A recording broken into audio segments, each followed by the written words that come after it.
So far, I've really enjoyed the conference. I will say that a lot of the sessions that I attended focus on the role of the superintendent. I attended a session yesterday that was really good about budgeting, and that's what most school districts are going through right now, focusing on the role of the superintendent and not the person, and how we have to actually take care of ourselves mentally and physically and have that well-being. And I thought that was really good. First of all, I noticed there was a tremendous increase in attendance from the previous year, and I heard it increased by 15%, so I was excited to hear that. I think there's an openness amongst superintendents now that I've probably not experienced in my tenure because the challenges that we're facing now, and it's important to realize when we do this work that you're never alone, and it's important to stay connected with colleagues, and AASA is a great place to do that. There are very few opportunities like this that really focus on the position of superintendent and how to be the best leader that you can be.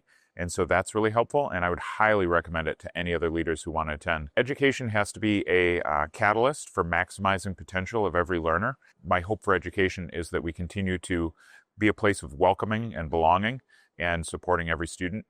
What brings us together in common ground are the needs of our students. Hearing the different strategies, hearing the different implementations and the policies is so important to me. So I would say the informal network has really been why I continue to come. Getting an opportunity to connect with individuals that are in role-alike spaces that face some of the same opportunities of practice that they face is invaluable. The roundtables I thought were very impactful.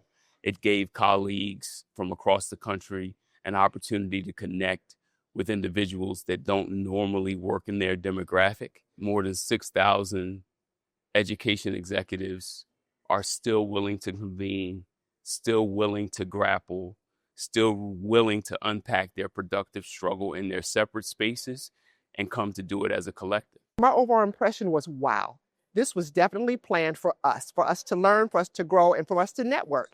And so from the speakers to the performers to even the young man from high school who spoke about his endeavors, it's just been encouraging, inspiring to help us to remember why we do this work.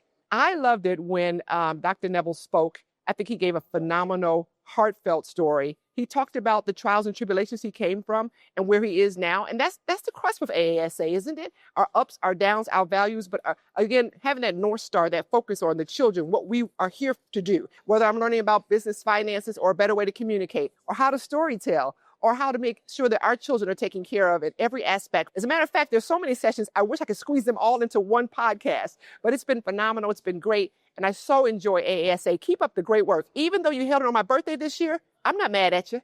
When I think of the future of public education, being a public educated child myself, I believe that it's going to be consistently focused on making sure our children get everything they need to be successful and productive beyond their K through 12 years. And AASA is the foundation for that work.